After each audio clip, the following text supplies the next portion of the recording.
Hi everybody. I just want to make a quick video concerning the death of Sister Osinach. I got to know her through her songs. Her songs has blessed me so much. And when I heard about the cause of her death, like I was so emotionally disturbed because though that was a trigger for me, because I grew up in a domestic home and my dad was so violent. My dad was so violent towards my mom. So, you know, I had few people, you know, um, talking concerning the situation, and I know where the blame is going to, but due to my experience, there's something that is missing. There is a blame that it should go to the community. Anyway, that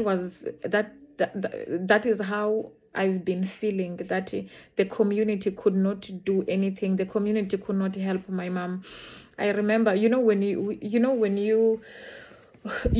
when you were kids, you'll be doing things like, oh, I know so's dad can fight so's dad, or I know so's dad can fight my dad. So we're always looking up to to dads and uncles that he could fight my dad.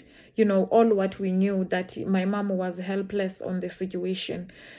So my mom will scream her lungs out, but there will be no neighbor who comes, and those they were our wishes. I wish when my dad is doing this, so's dad will just walk in on that door. Those they were our wishes as a children. So there is a lot. The community can actually has a big role to play to a domestic violence. And let's say maybe Sister Osinach, she wasn't screaming. I don't know the nature of the abuse. So let's say maybe she was not screaming or stuff like that, but I've few people, they have came up and say, oh, she said this to me, or she actually told me about the situation back at home. And but those people, they didn't do anything. Those people, they did nothing. At this point, how I wish the video you are doing now to say, oh, she told me, or she said this to me, how I wish you did this your video then. You've done this your video then, not now. Now is too late. I really wish you've done this your video, because it will have helped her to escape. And I know there were sisters that they know her situation in church, but they just took it as a gossip. So how I wish, sometimes sometimes I don't understand. When you hear the information, what matters is what you do with it. So you think that she was gossiping about the husband, right? Is all what will come to your mind. She's being abused. She's been, he beats her. So why will you take this that is just a random information, or you don't want to get involved?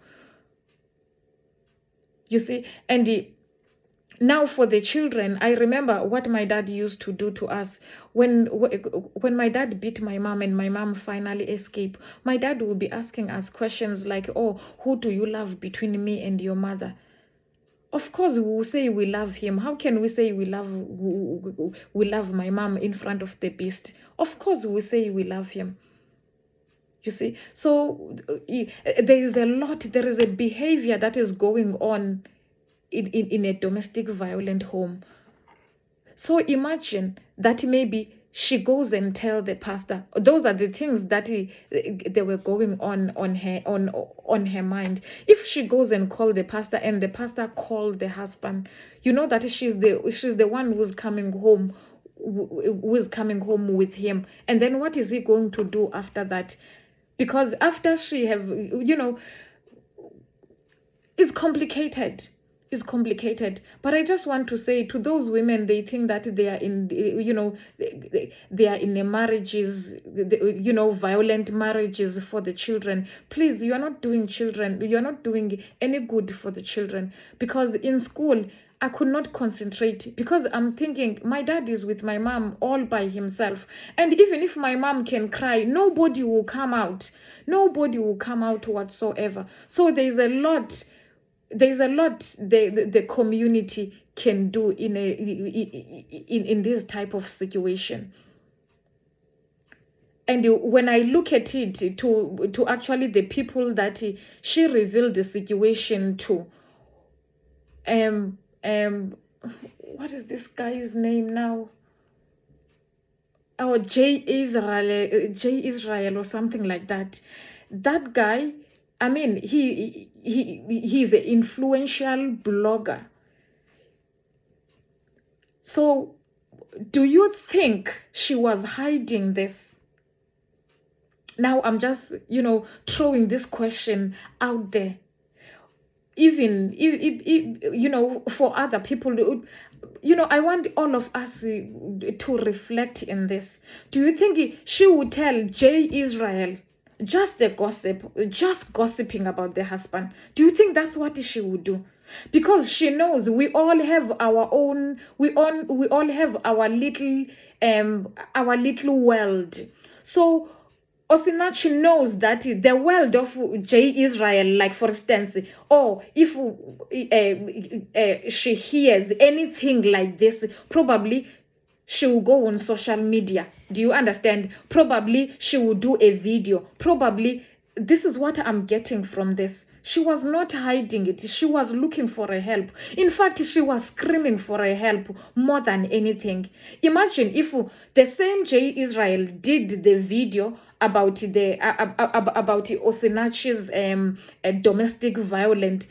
Do you know that you just imagine on your head. Let me not even say it to you. Just imagine on your head what will happen. For the next 3 hours, that woman will have been out from that house. But I don't understand sometimes how we Christian, when we receive information, how we view things. Not everything somebody is just telling you for telling sake, or for you to not do anything about it. Not everything that comes to you meant to do nothing about it, and then you'll be looking for the bad things. This was the reality. This was the truth. This was from the horse's mouth. So the one that they are coming out now, oh, she told me. You had the opportunity. You had the opportunity to save her. In fact, I don't think that, you are innocent in any way. I don't think you are innocent. Now, for those women, they are still on this domestic violence because of the shame, what the community will say. I have one thing to say to you. God never said to us he will only take the glory. God, he's ready to take the shame. God is ready to take the shame, not only the glory. Because God knows that to do the right thing is not an easy thing. You have to conform. If you don't conform to the community, that is the shame alone. They will ask you, what's wrong with you? Immediately you don't do what the community expects you to do.